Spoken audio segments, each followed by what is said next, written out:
Bueno, pues muy buenos días a todos. Saludar al teniente alcalde del ayuntamiento y además compañero, al director de la escuela y, por supuesto, al colegio. Felicitarle por esta magnífica iniciativa, porque además yo creo que tenemos que ser conscientes, ¿no?, y poner en valor pues cuáles son todos los avances, ¿no?, que está sufriendo nuestra profesión, la ingeniería, y en principio también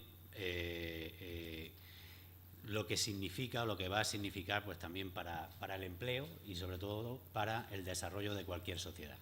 Y en eso pues yo creo que Albacete, que siempre ha sido una comunidad muy cercana para mí, que vengo de Murcia, ¿no?, y que siempre hemos tenido también esas pequeñas dificultades que luego suelen ser las que realmente nos hacen más fuertes, ¿no? Cuando tenemos esas dificultades muchas veces son las que agudizan el ingenio y de alguna forma son las que provocan, ¿no?, que realmente haya ingenieros, que los ingenieros en definitiva somos los que estamos preparados para solucionar problemas.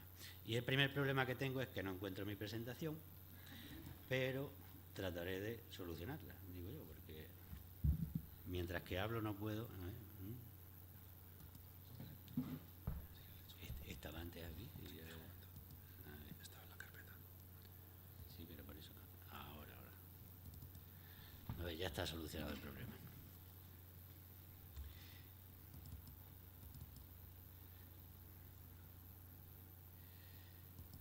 Creo que no tengo mucho tiempo y la verdad es que hay algunas cosas que bueno, ya ha comentado Emilio Antonio antes, pero sí que, vamos, lo que trataré de decir y un poco adelantar es lo que ya ha comentado él. Hacia dónde vamos, hacia dónde tiende la ingeniería y de dónde venimos, yo creo que está muy claro también como lo ha dicho. Hay cuestiones importantes, ¿no?, que vamos a hablar un poco de la evolución de las titulaciones, que pasaré de soslayo, pero es algo muy importante y sobre todo lo hemos podido ver en el último vídeo, ¿no? Cómo se accede a las profesiones de ingeniería en el resto del mundo y en el ámbito europeo. Yo creo que eso es muy importante para saber hacia dónde vamos, porque aquí en España no vivimos en una isla, por más que queramos, porque al final, aunque nosotros o los gobernantes se empeñan en seguir en una isla en algún momento determinado, con determinadas reformas, o que queramos seguir manteniendo todavía las titulaciones de 1850, que es muy, que es muy lícito que se quieran seguir manteniendo. Se quieren seguir manteniendo aquí, pero si no existen en el resto de países, es muy difícil que eso sea sostenible en el tiempo aquí. Y será muy difícil, ¿por qué? Porque cuando nuestros compañeros salen fuera, se van a dar cuenta de que, bueno, que hay otra vida diferente que está muchísimo más armonizada y mucho más en consonancia con lo que la sociedad necesita que realmente con lo que tenemos aquí. Hablaré también un poco sobre la profesión regulada, en este caso de ingeniero técnico industrial, para que veamos las incoherencias que se siguen manteniendo aquí en España y que no van a coincidir con lo que ocurre en el resto del mundo.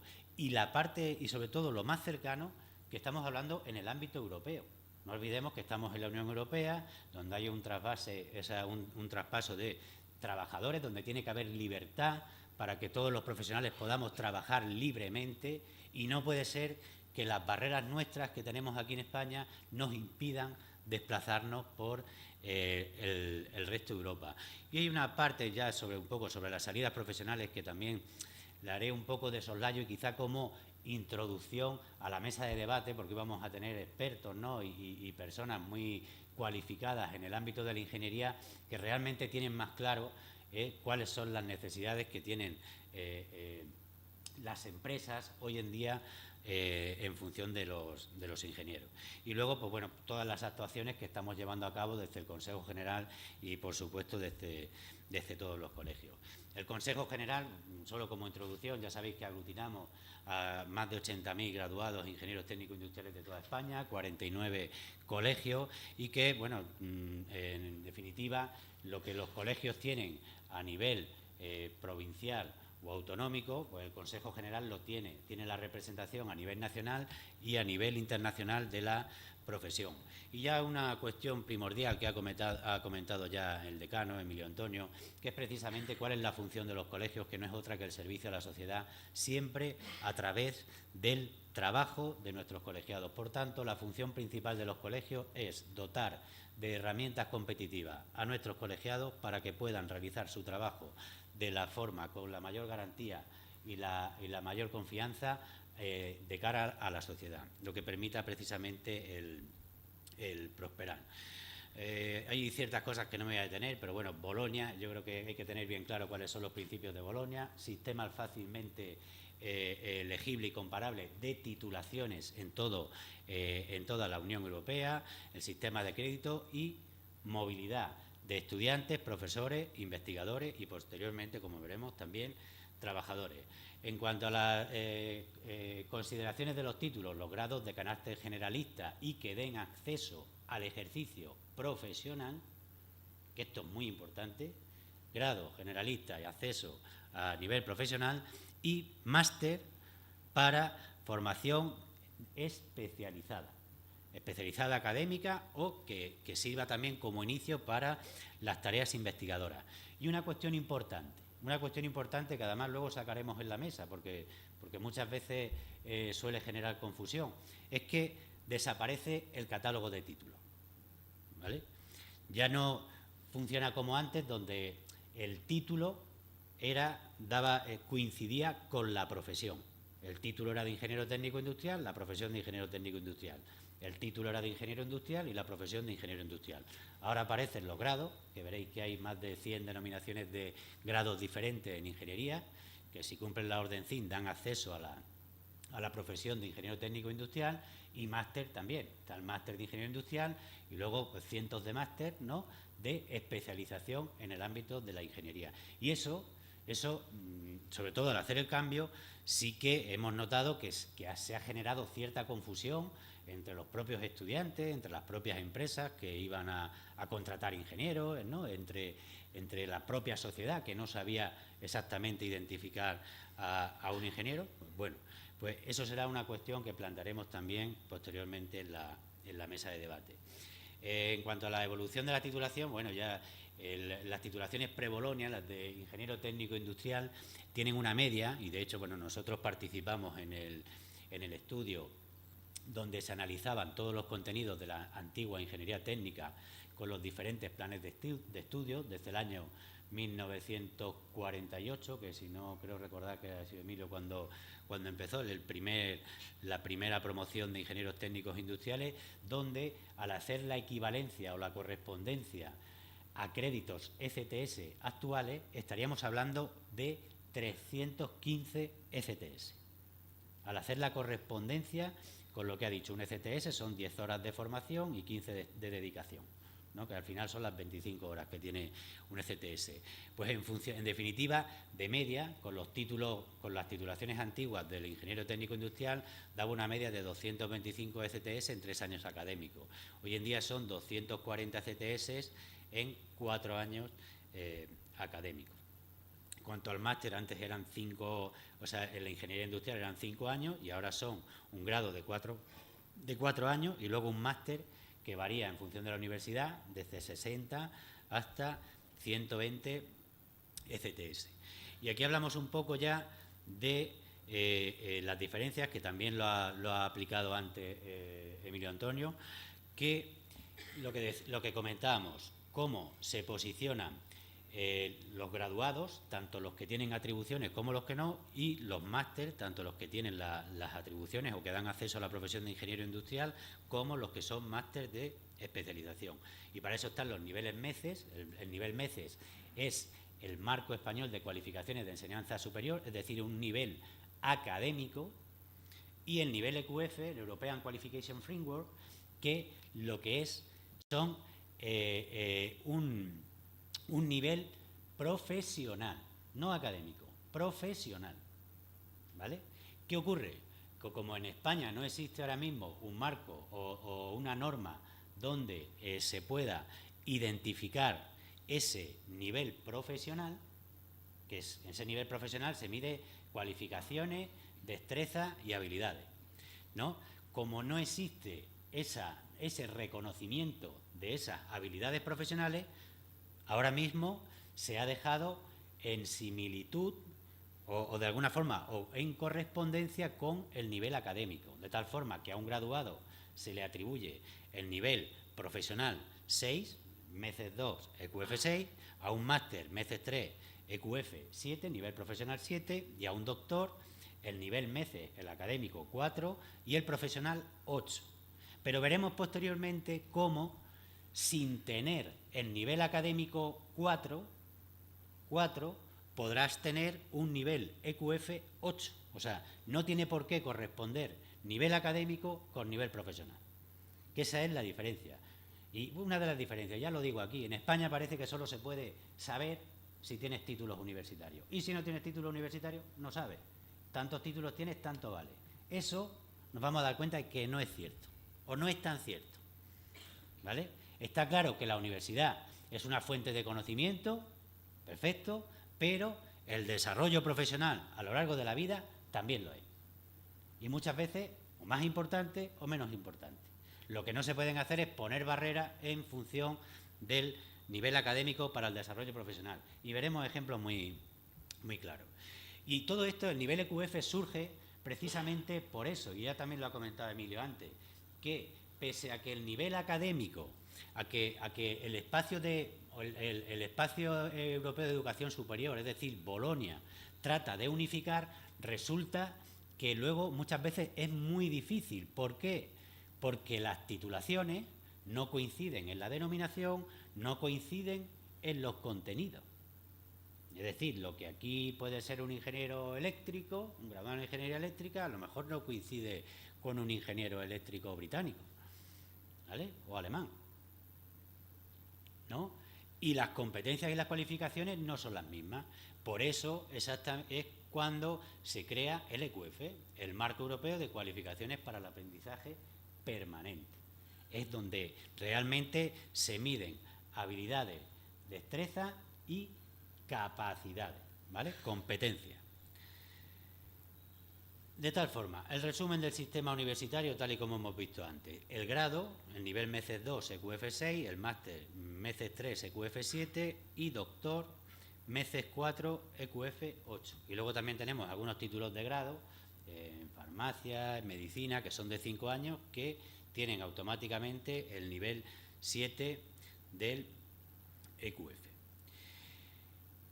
Aquí, esto es lo que comentábamos antes con los certificados de correspondencia. Y luego veremos también para qué sirve el MECES 2 y el EQF 6, que, si os digo la verdad, aquí en España no sirve para absolutamente nada. Nada. Con los ingenieros técnicos, como hemos dicho antes, se realizaron unos informes para ver con las titulaciones antiguas a qué niveles MECES y a qué niveles EQF correspondían. ¿Vale? Pues se hicieron unos estudios en los que yo participé, y vamos a abrir uno, si se puede. Pues no se puede. Pero bueno, luego trataré de buscarlo y os lo enseñaré.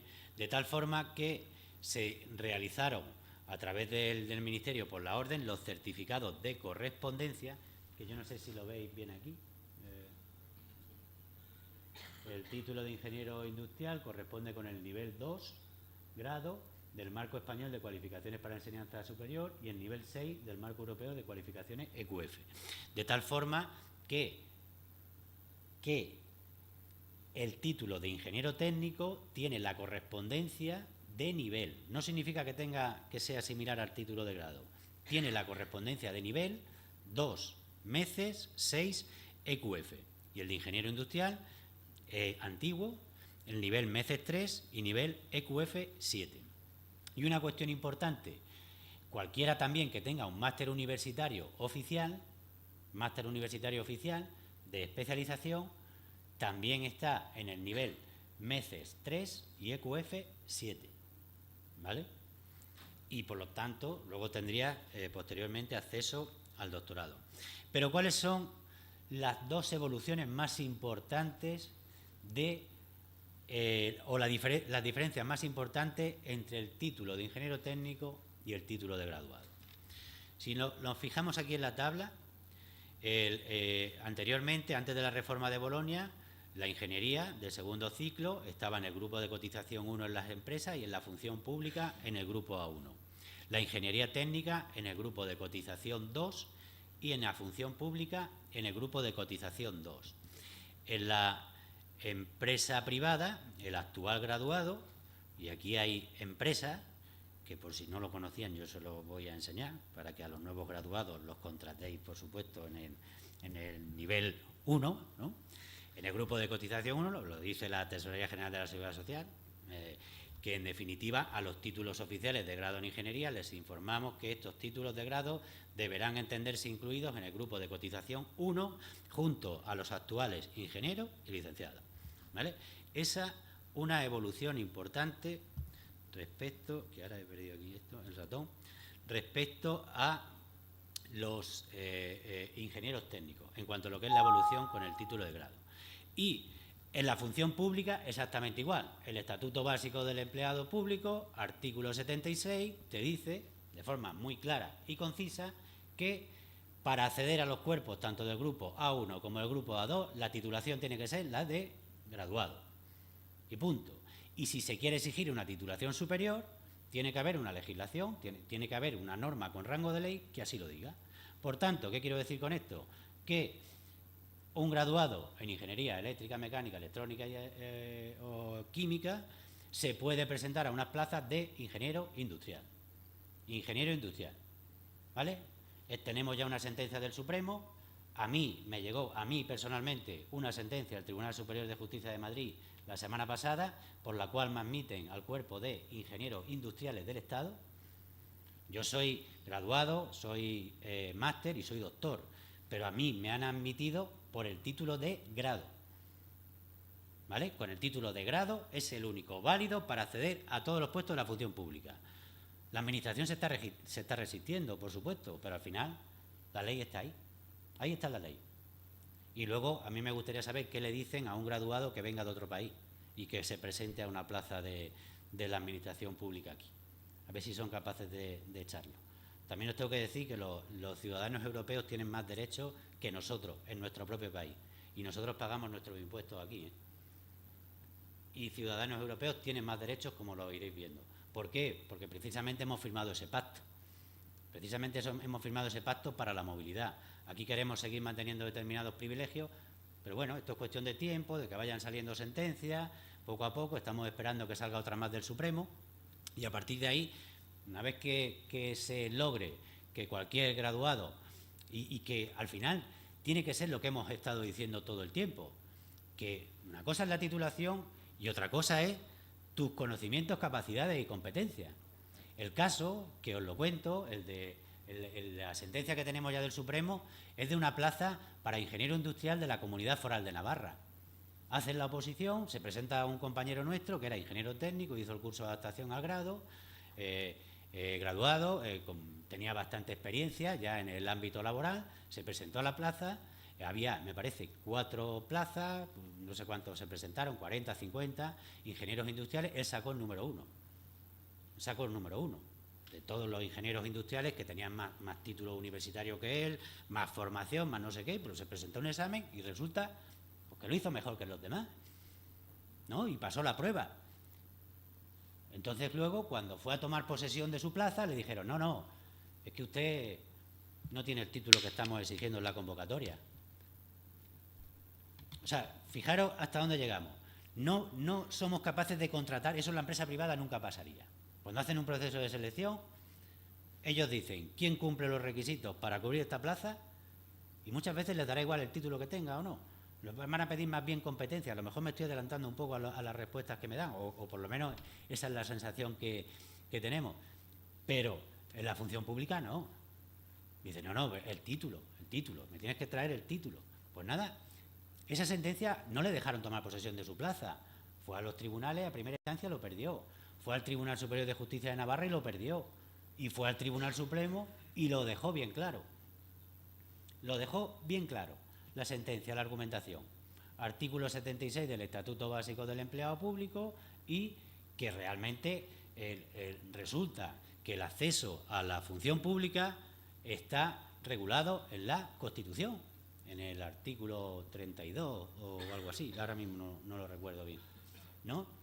Y no hay ninguna ley que diga que tienes que tener un título de máster para poder acceder al cuerpo de ingenieros industriales y además, lo que dice muy claro, si este señor ha superado las pruebas, que además eran bastante difíciles, es porque tiene los conocimientos, capacidades, habilidades y destrezas para ocupar esta plaza.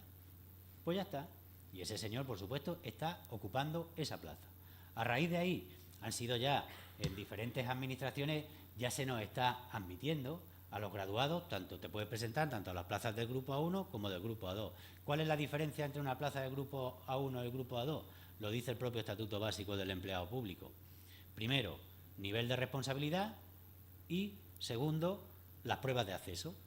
Las pruebas de acceso, si tienes que estudiar 100 temas o tienes que estudiar 70.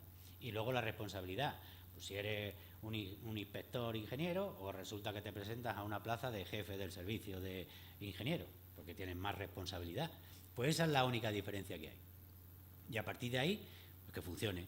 Y de hecho, eso es una cuestión, una evolución lógica, donde ya se está teniendo en cuenta una de las premisas importantes de las que yo voy a centrar casi toda mi intervención. Es que se tienen que tener en cuenta las capacidades, competencias, habilidades y destrezas de cada uno de los profesionales.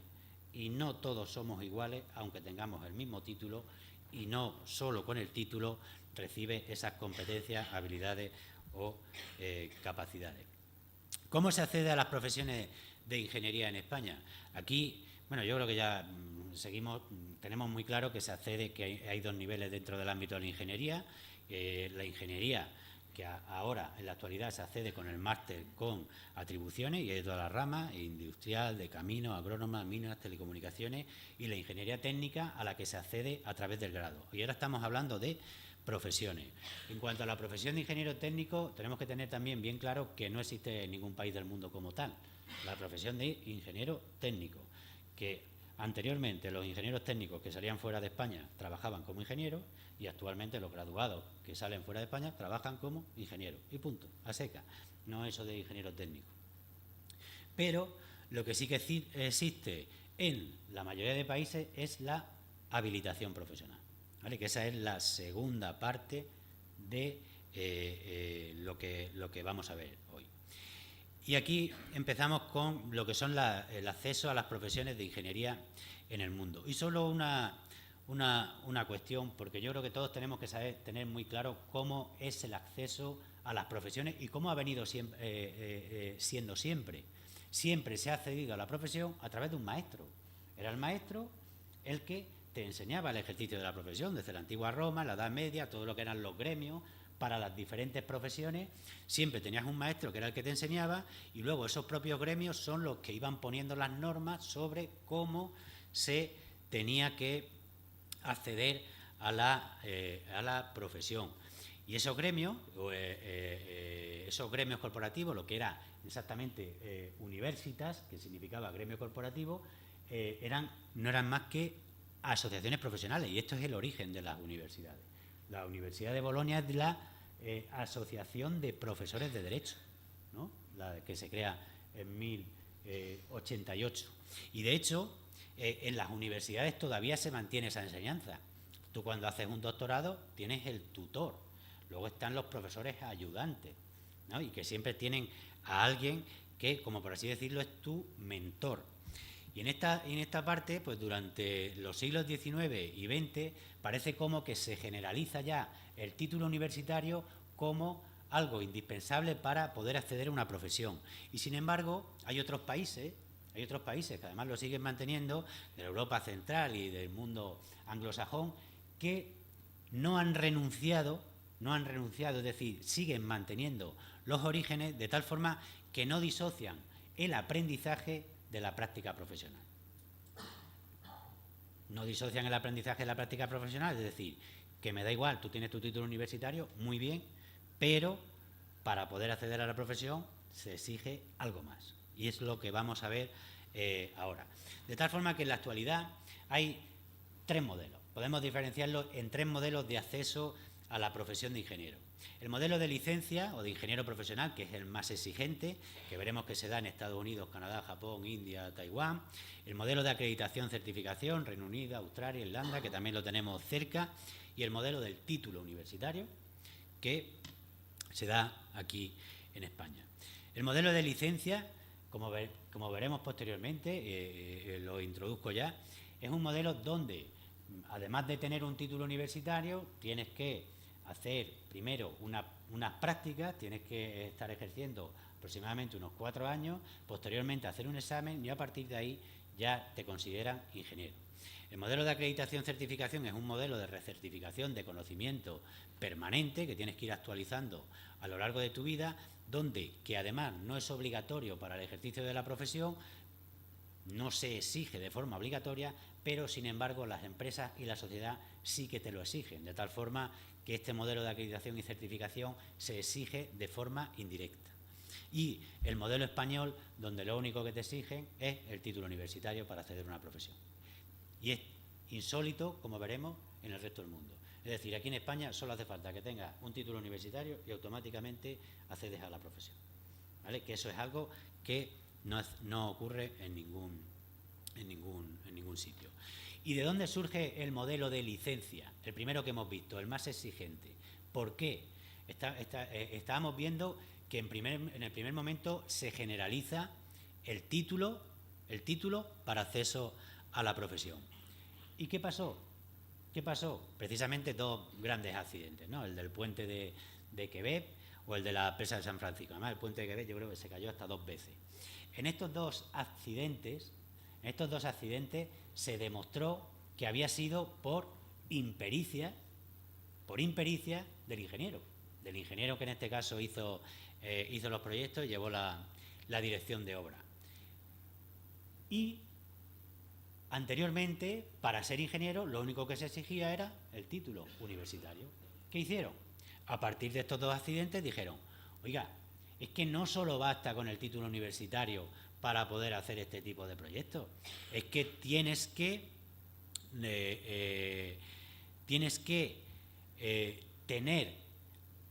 demostrar más conocimientos para poder ejercer la profesión. Y ahí fue cuando precisamente la propia administración delegó en los colegios profesionales para que de alguna forma hiciesen o pusiesen los mecanismos necesarios donde se pudiese demostrar que tenía una serie de conocimientos y capacidades necesarias para poder ejercer la profesión.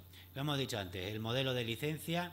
En el modelo de licencia, por ejemplo, el título de ingeniero profesional está totalmente protegido, es decir, en este tipo de países, para tú ser ingeniero profesional, o sea, para poder denominarte ingeniero profesional, tienes que tener la certificación de ingeniero profesional.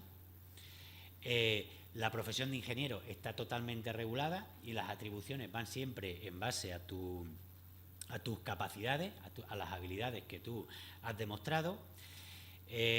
Los ingenieros tienen que colegiarse obligatoriamente. El título de ingeniero, o sea, el título universitario no tiene validez profesional alguna. De hecho, se puede ver que tú puedes ser un ingeniero eléctrico y si luego tu experiencia profesional es de mecánica, el título profesional será de ingeniero mecánico y no de ingeniero eléctrico, ¿vale? Que es precisamente quien te da tu título profesional es la experiencia profesional. Y los títulos, en este caso académicos, no tienen esa validez. Y el Estado delega en los colegios, en este caso de ingenieros, que son los que organizan el acceso a la profesión. Quien habilita para el ejercicio de la profesión son los propios colegios profesionales, además del código ético. Y de esto solo pongo un ejemplo, por ejemplo, en Estados Unidos, donde el título no tiene validez profesional, la profesión está regulada, necesitas, en este caso, para poder ejercer el ser ingeniero profesional, te exigen un título de 4 años como mínimo, y si ese programa está acreditado por el ABET, que es, en este caso, la agencia de acreditación, como aquí puede ser, en este caso sería ENAE, que es la que está homologando a nivel europeo los títulos de ingeniero, o ANECA en este caso. Si los títulos están acreditados, no tendrías que examinarte de los fundamentos de ingeniería. Posteriormente tienes que hacer unas prácticas de 4 años, un dossier y luego un examen profesional, ¿vale? Y a partir de ahí es donde accedes al título profesional de Mechanical Engineer, estructural o Civil Engineer. Y de hecho puedes tener hasta incluso varios títulos profesionales, ¿vale? Aun con una sola titulación. En Canadá, en India, Taiwán, la verdad es que no me puedo detener porque vamos un poco mal de tiempo. En cuanto al modelo de certificación o el registro de ingeniero, en este tipo de países no existen las atribuciones profesionales ni los colegios profesionales, es decir, la profesión no está regulada. Para hacer un proyecto tal y como hemos visto aquí, no se exige ni siquiera que seas ingeniero, ¿vale? Lo que sí que se exige es un seguro de responsabilidad civil. Y un seguro de responsabilidad civil, pues una aseguradora te lo da si eres ingeniero. No si eres ingeniero, si demuestras las competencias, habilidades y destrezas que se exigen para realizar ese proyecto. ¿Cuál es la forma de demostrar esas capacidades, habilidades o destrezas? A través, en este caso, del modelo de certificación o registro. ¿Vale? Estamos hablando de que tú tienes un título académico y que posteriormente vas sumando a tu expediente académico lo que tú vas aprendiendo a lo largo de tu vida, tu experiencia y tu formación continua. Cada 3 años tienes que ir renovando esa acreditación profesional y además se te exige que tengas una formación continua permanente para seguir manteniendo esa certificación.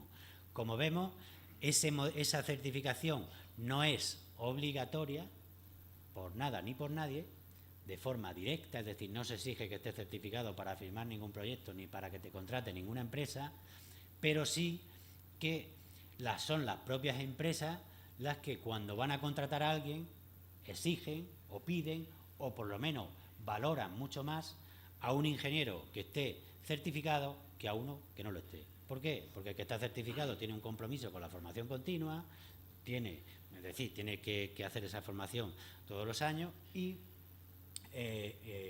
además, como hemos dicho antes, tiene que justificar una experiencia profesional, ¿no?, para mantener esa certificación. Entonces, como vemos aquí, por ejemplo, en el caso del Reino Unido, el título académico tampoco ni está protegido ni da acceso alguno a la profesión, la profesión no está regulada. El Charter Engineer yo creo que es una certificación que prácticamente se conoce en todo el mundo y es de mucho prestigio, por lo menos se valora. Ese modelo de Charter Engineer, lo que hemos visto que establece unas competencias estándar.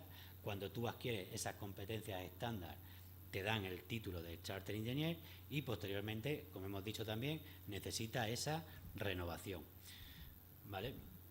Ocurre exactamente lo mismo. Si vemos el caso del modelo de China, solo por curiosidad, en China tienen 3 niveles.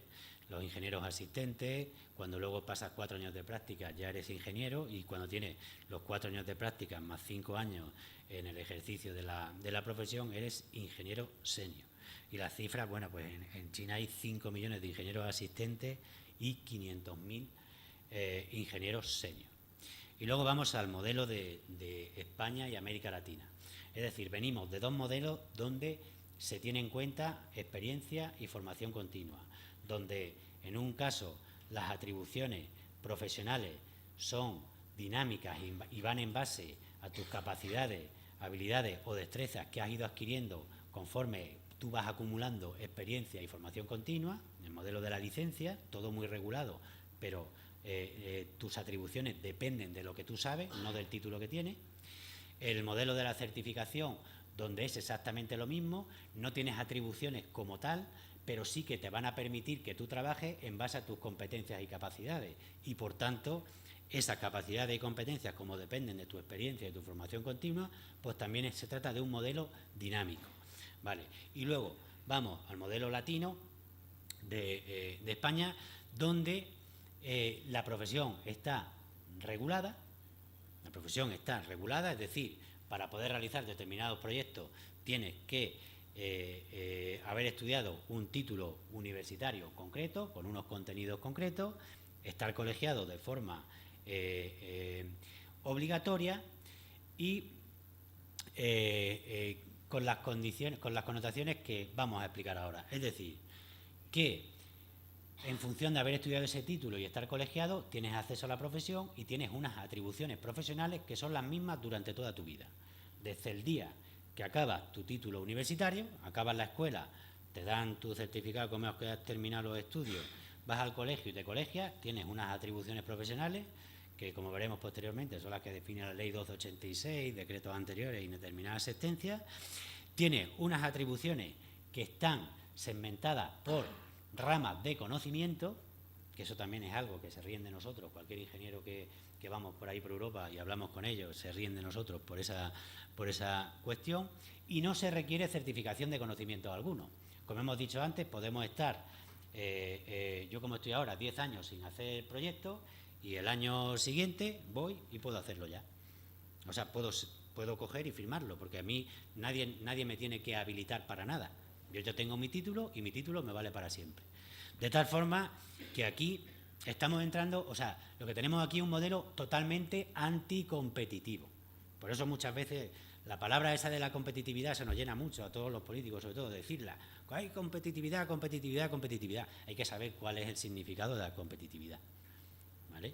En este caso, cuando tú a una persona, desde el momento que tiene el título, desde el momento 1, le das unas atribuciones profesionales y sigue teniendo las mismas cuando lleva 20 años de ejercicio de la profesión, que ha aprendido muchísimo y que ha desarrollado otras competencias, otras habilidades, y luego se le niega el realizar determinadas actuaciones profesionales que sí que sabe hacer, pues entramos en un modelo anticompetitivo.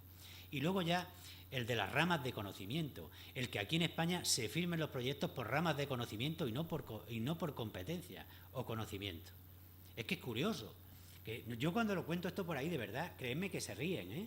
Créanme que se ríen. Cuando yo les digo, allí en España, un ingeniero técnico industrial firma una nave de 200.000 metros, con puentes grúas, con 4 plantas, con muelles de carga, con todas las instalaciones más complejas del mundo. Pero es que luego resulta que va a firmar una nave agrícola y, como es de uso agrícola, una nave agrícola de 50 metros, y le ponen pegas. Le dicen, no, es que usted no, que es que usted es industrial. Y esto lo tiene que hacer una agrícola. Oiga, mire usted, técnicamente, ¿qué es más complejo? ¿Qué es más complejo? ¿Una nave de 300.000 metros o una nave de 50? Si tienes los conocimientos para calcular una estructura, ¿qué más te da lo que haya dentro, que sean paja o que tenga gallina, a que tenga una industria? Vamos a ser serios. Eso no lo entienden por ahí. Y eso aquí ocurre. Aquí solo somos listos cuando estamos en una zona industrial. Nosotros, como hemos dicho antes, firmamos la factoría industrial, firmamos la casa del guarda, la vivienda del guarda, la podemos firmar cuando la vivienda está dentro de la nave, porque es de uso industrial. Pero resulta que ese mismo guarda me dice, hazme una nave ahí en una parcela residencial que tengo ahí al lado, y quiero además la misma casa que me has hecho aquí, la quiero allí. Y ya te dicen, no, mire usted, es que no la puede hacer. Oiga, es que nosotros los ingenieros industriales solo somos capaces de pensar en suelo industrial. Cuando salimos al suelo agrícola, al campo, ya no sabemos, no tenemos ni idea. Claro, eso es así. Y lo mismo con el albergue de los trabajadores de la fábrica. Tú puedes firmar el proyecto, que luego quieres hacer un hotel, ya no te dicen, no, mire usted, esto tiene que ser un arquitecto. Pues son cuestiones de este tipo las que hoy en día no nos están permitiendo avanzar, y eso en otros ingenieros, otros profesionales de otros países, no ocurre eso. Y ahí tenemos un problema importante de competitividad respecto a los ingenieros de otros países. Porque hay una cuestión importantísima. Yo me estoy adelantando y estoy pasando un poco la presentación, y luego cuando llego, pero por lo menos así lo vamos hilando. Te dice las normas, ¿no? La directiva la directiva de reconocimiento de cualificaciones, que precisamente para permitir la movilidad, que a un profesional que realiza una determinada actividad profesional en su país de origen, cuando vaya a otro país dentro de la Unión Europea, podrá realizar la misma actividad profesional. ¿Vale? Estamos de acuerdo en eso. Eso es lo que dice. Pues un ingeniero mecánico británico, bueno, británico ahora con el Brexit no, vamos a hablar de un ingeniero de Irlanda, ¿vale? De Irlanda. El ingeniero mecánico puede firmar un avión si demuestra que tiene las competencias. Puede firmar un puente si demuestra que tiene las competencias. allí. Cuando venga aquí, le tenemos que dejar firmar el puente. Le tenemos que dejar firmar el puente y aquí vendrá y dirá, no, esto lo tienen que firmar los ingenieros de camino. Porque es así, aquí ahora mismo los puentes los firman los ingenieros de camino. Pero cuando venga un ingeniero mecánico que firme puente en su país de origen, cuando venga aquí, los va a poder firmar. Y a nosotros se nos va a quedar cara de tonto. Y vamos a decir, oye, que yo también soy ingeniero mecánico. ¿Y yo por qué no puedo? Yo no puedo porque como yo aquí no los puedo firmar, cuando vaya afuera tampoco los voy a poder firmar. ¿Vale? Esa es una de las diferencias o de los grandes problemas que tenemos nosotros ahora mismo. Uno de los grandes problemas. Otro de los, ya no de los problemas, pero sí que es algo también que, bueno, que alguna vez tendremos que dar el salto, ¿no? Hemos visto en todos los sitios, ¿qué hemos visto? En el modelo de licencia, título de 4 años. En el modelo de certificación, título de 4 años, o mínimo, título académico. Aquí en España somos diferentes, ¿vale? Y vamos a ver exactamente qué titulaciones son las que hay en el ámbito europeo. Vamos a centrarnos en el ámbito europeo, en el ámbito industrial. Hemos dicho antes que la ingeniería técnica industrial no existe, ni como título ni como profesión. Y la ingeniería industrial no existe ni como título ni como profesión. Ni como título ni como profesión. Ni existe un máster de ingeniero industrial ni existe una profesión de ingeniero industrial. No existe. Pero es que tampoco existe lo que ocurre aquí, que para acceder a una determinada profesión tengas que hacer un máster. Tampoco existe. Y si existe, y cuando existe, que hay países que existe, donde sí que existe, te dan la posibilidad de que para acceder a una determinada profesión lo puedas hacer a través de un máster o a través de la experiencia profesional. ¿Vale? Donde existe. Y esa es la diferencia, que aquí en España, única y exclusivamente, como hemos visto, se puede acceder con el máster. Si vamos un poco a todas las titulaciones de bachelor que hay en el ámbito de la ingeniería, hay mecánica, mecatrónica, automatización, energía, y los másteres exactamente igual. Van coincidiendo un poco con las especializaciones que son un poco la ampliación de los títulos de grado. En cuanto, también lo que hemos dicho, dentro de todos los países de la Unión Europea, 12 países tienen profesión regulada y colegiación obligatoria, el resto no. Solo 12 países tienen profesión regulada de ingeniería y colegiación obligatoria. 16 países exigen requisitos adicionales al título para el acceso a la profesión. Los que no exigen requisitos adicionales al título es porque la profesión no está regulada. ¿Vale? Y lo pone aquí. Solo España, de las que tienen profesión regulada, exige solo el título, que eso es importante. Donde la profesión está regulada, además del título, se exige experiencia, formación, un examen, lo que sea. Única y exclusivamente en España, el título es suficiente. Niveles profesionales. De los 28, 7 países tienen 2 o más niveles profesionales. Solo 7 países. Aquí en España hemos visto que hay 2, ingeniero técnico, ingeniero. En el resto de países, de los 28, hay 7, tienen 2 o más niveles profesionales. Y luego, lo que hemos comentado antes, solo en España es imprescindible el título de máster para alcanzar un nivel profesional. Y en los otros 6 países donde también existen 2 niveles en la profesión del ámbito de la ingeniería, se pueden compensar o se puede llegar a ese nivel a través de la experiencia profesional. En cuanto a los paquetes legislativos, bueno, de la parte de la Unión Europea, ya lo hemos comentado antes, ¿no? Todo el paquete legislativo, la directiva, el marco común de evaluación de la proporcionalidad a la hora de acceder a las profesiones, pero sí que hay algo que es importante y que tenemos que ir viendo ya porque en este caso la Comisión Nacional de Mercados y la Competencia sí que lo está aplicando. Se supone que la Comisión Nacional de Mercados y la Competencia sabe lo que es la competencia o la competitividad. ¿Vale?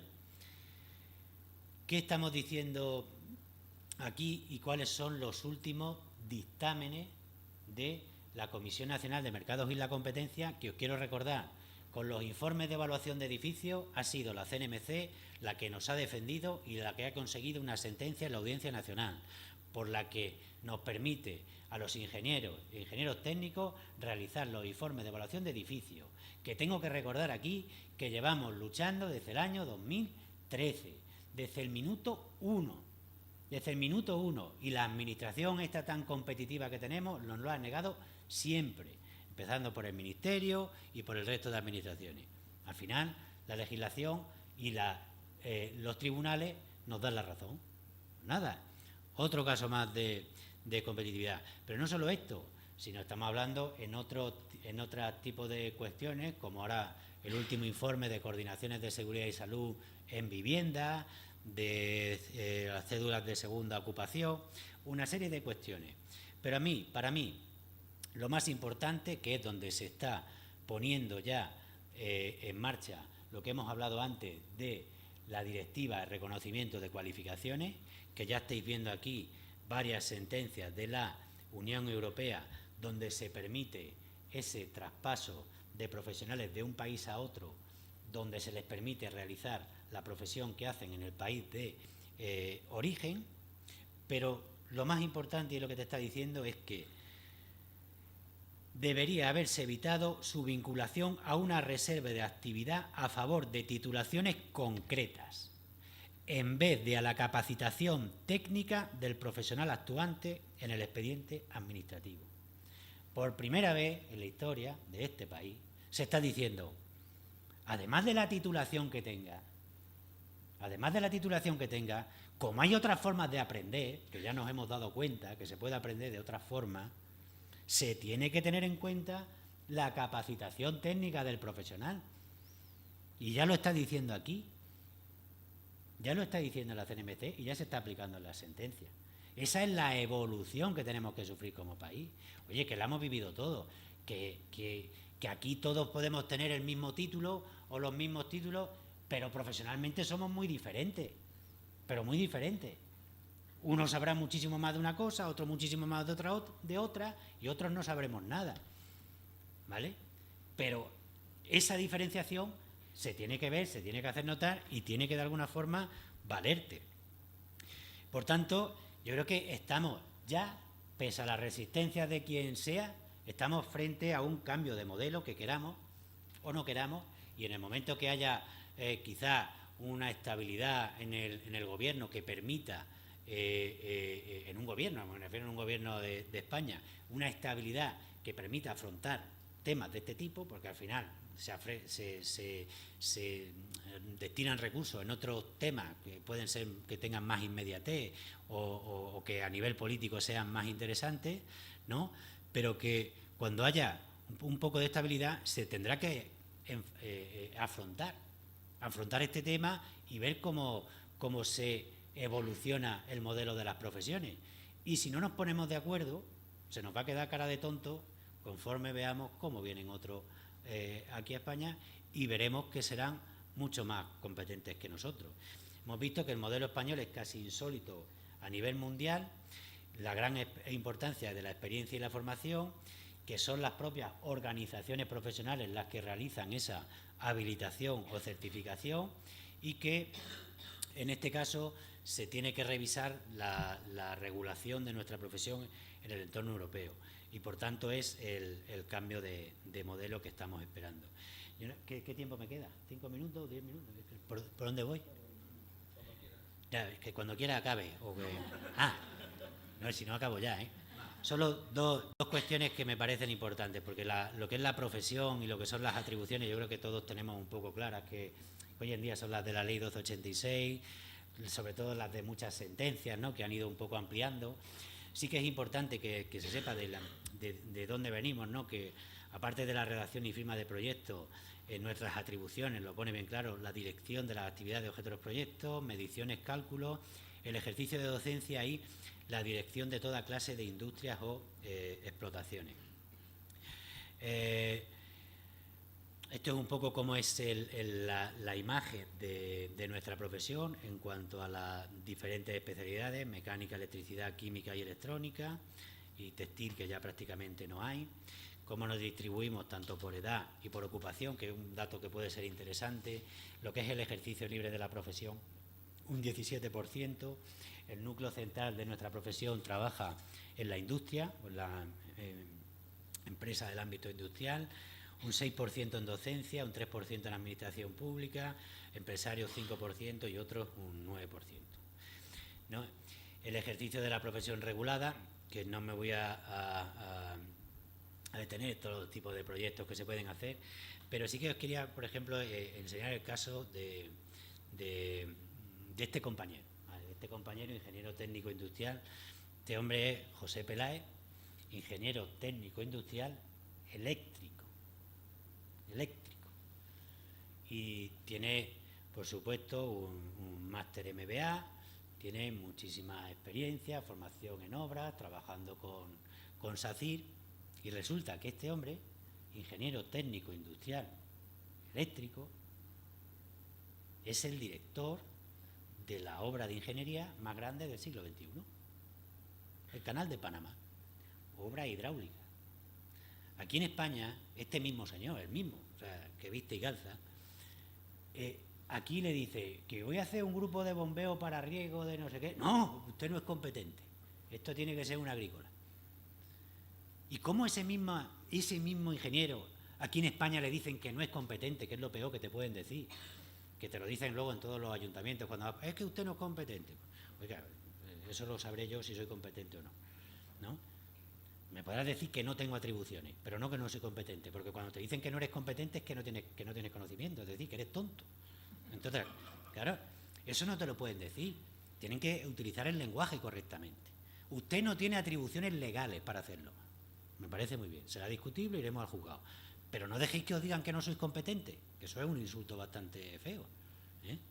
Eso no dejéis que os lo digan. Pues este señor, aquí en España, como hemos dicho, no le dejan firmar ese proyecto. Y va para más y resulta que es el director de todo el proyecto. ¿Cómo se come eso? ¿Cómo se concibe? ¿Qué estamos haciendo mal?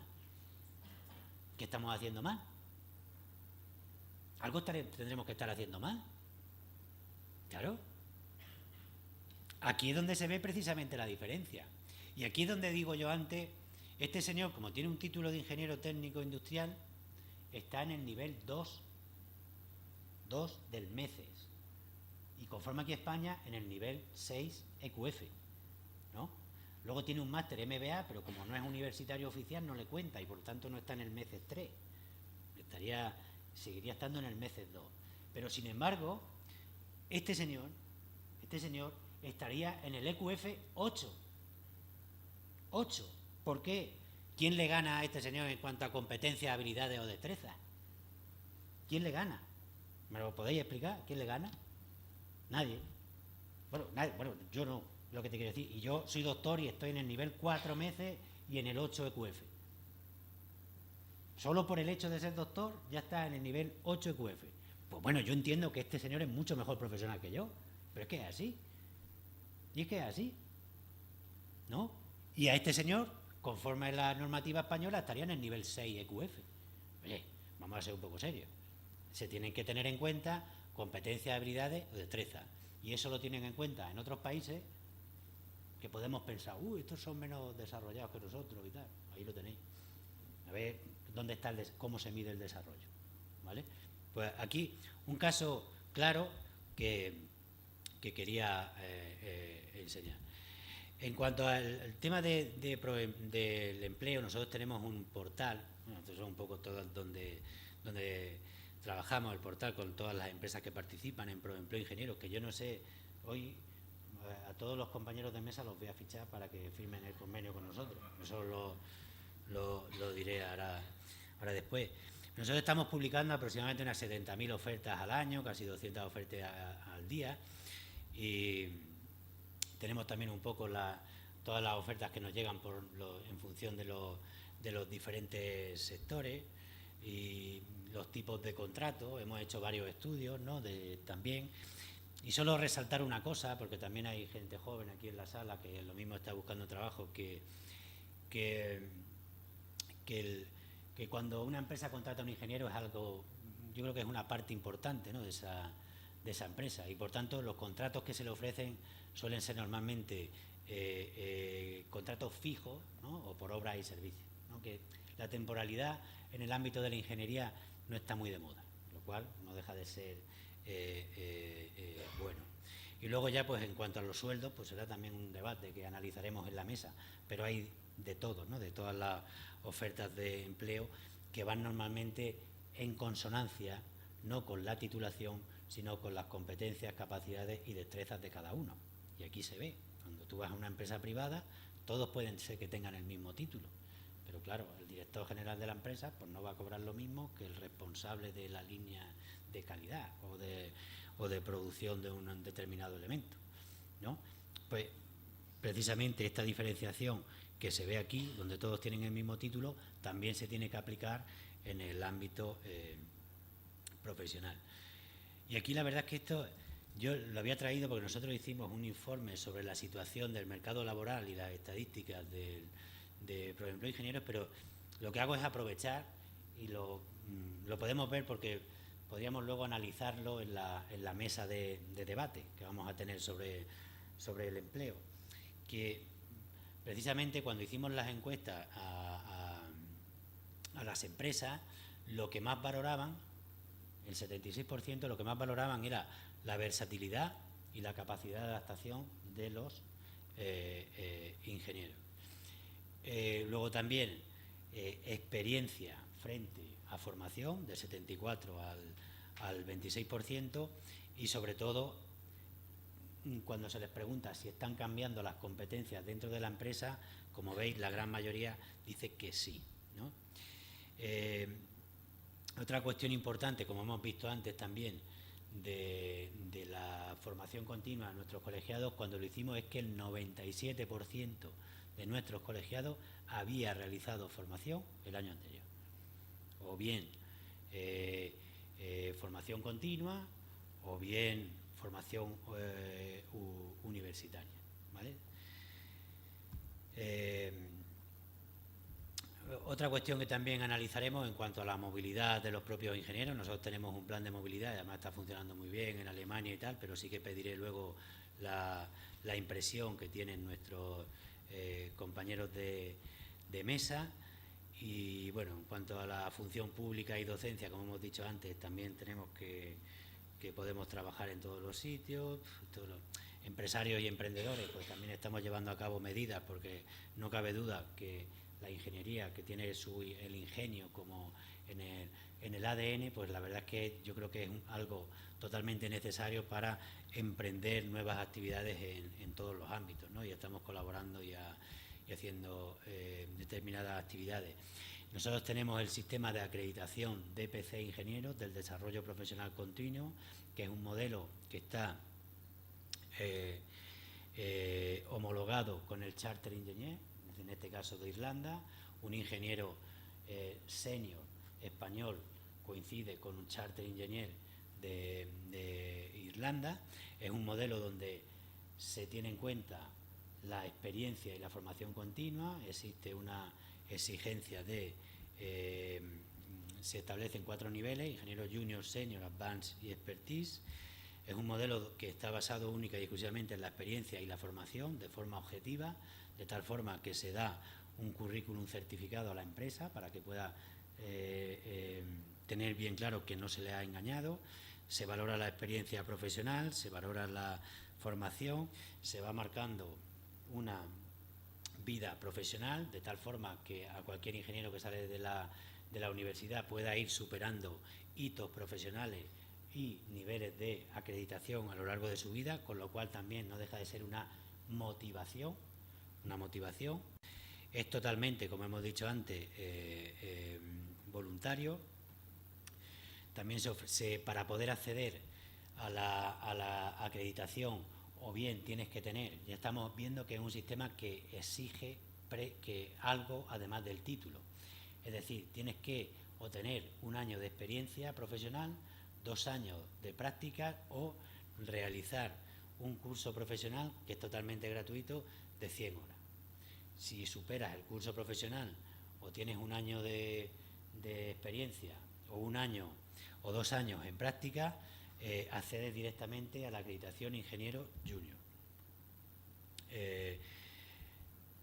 ¿Qué más? La acreditación de PC requiere un mantenimiento de formación que es inversamente proporcional a la experiencia, es decir, a un ingeniero que tiene menos experiencia se le exige más formación y a un ingeniero que tiene más experiencia menos formación. De tal forma, bueno, que ofrece una serie de beneficios en cuanto a una bolsa de empleo de calidad, un currículum vitae certificado, te da visibilidad profesional que de alguna forma te diferencia del resto de compañeros y además la empresa cuando ve a un ingeniero junior, senior, advanced o expertise y está acreditado ya sabe que es un ingeniero que tiene un determinado grado de experiencia y que además tiene un compromiso con la formación continua. Y ello nos llevó a firmar convenios con una serie de headhunters, ¿no? de empleos de élite, con otra serie de empresas. Aquí vemos lo que es el certificado profesional y un poco la imagen que se le da a cada uno, donde tú tienes tu anagrama, el tuyo propio con su número, tu código QR, tu acreditación y luego lo puedes ir incluyendo en todos los sitios. Y la verdad es que el titular que salió cuando lo lanzamos, curiosamente el 2 de mayo del 2012, nunca me había fijado, pero es la fecha de mi cumpleaños. Y no, me acabo de dar cuenta al mirarlo. Y que decía, no diga qué título tiene, sino qué sabe hacer. ¿Vale? Y esta es la clave de todo. O sea, al final llevo no sé cuánto tiempo hablando para llegar a esta conclusión. Que yo creo que es bastante importante, ¿no? Que da igual todos los títulos que tenga, me parece todo muy bien, de todo se aprende, pero al final lo que nos va a identificar a cada uno es lo que sabemos hacer. Y eso es lo que siempre tenemos en cuenta. Es decir, si nosotros sabemos hacer líneas eléctricas de alta tensión, os digo que las vamos a poder saber hacer en cualquier parte del mundo. Da igual las tensiones a las que se trabaje en un país, en otro. Da igual cómo se tenga que hacer el cálculo, si a un nivel o a otro, de altitud, de altura. Da igual, si tenemos los conocimientos para hacerlo, lo vamos a saber hacer en cualquier sitio. Igual que la construcción, igual que el almacenamiento de productos químicos, aunque nos cambie la normativa, lo vamos a saber. Lo que si no sabemos, pues no lo vamos a saber. Tenemos también un programa de formación donde hay más de 200 cursos, donde por supuesto damos becas a todos los colegiados nuestros que están desempleados o que tienen rentas menores a 15.000 euros, es decir, porque están en un empleo un poco más precario, pues para que puedan acceder a formación y puedan encontrar otro empleo. Tenemos también otra serie de cursos de la Escuela de Fomento Industrial, porque entendemos que un país o una región sin industria, pues la verdad es que tiene mucho más difícil el prosperar, y otra serie de servicios que, bueno, que yo creo que ya conocéis a través del colegio. Pero en definitiva, todos estos servicios y todo lo que estamos poniendo en marcha, pues tanto la acreditación como la formación, como el resto de servicios, es precisamente para dar ese salto de competitividad que necesita nuestra sociedad, ¿no? El pasar de esos 2 niveles de ingenieros tan estrictos como están hoy en día a una única profesión de ingeniero y a miles de ingenieros diferentes, el que se acceda a la profesión a través de un título, pues que sea también a través de una habilitación profesional, donde tú puedas tener unas atribuciones profesionales dinámicas y que vayan en consonancia realmente con lo que tú sabes, ¿no? Y que por supuesto que el acceso a las ingenierías sea por competencia y no como se está haciendo ahora. Yo creo que esas son precisamente las líneas básicas para el futuro de la ingeniería que está por venir. Y ahí tenemos todos los que somos agentes del ámbito, pues tanto los colegios como las universidades, las escuelas y sobre todo, para mí los más importantes, ¿no? Los que lo van a cambiar todo. Y yo creo que cuando ha salido este compañero que había estudiado en Irlanda, había ido a Estados Unidos, ahora está trabajando en una multinacional, que ahora está en España, que mañana estará en otro sitio. La verdad es que esa visión que todavía podemos seguir manteniendo aquí algunos, cuando todas estas generaciones estén realmente ocupando, ¿no?, todos los cargos directivos en todas las empresas, en las instituciones, en las administraciones, quizás esto que todavía seguimos aquí del ingeniero superior y el inferior, que no tiene sentido alguno en el siglo XXI, este tipo de diferencia no tiene cabida en esta nueva generación, en los millennials, ¿no?, que se les llama ahora. Yo creo que no tiene cabida y al final, bueno, ¿qué pasarán? ¿10 años, 15, 20 para que esto cambie? No hay ningún problema. Al final yo creo que todo llegará. Así que por mi parte, pues nada más, solo pediros que en la medida de lo posible propiciemos esa evolución de la ingeniería a todos los que estamos aquí. Muchas gracias.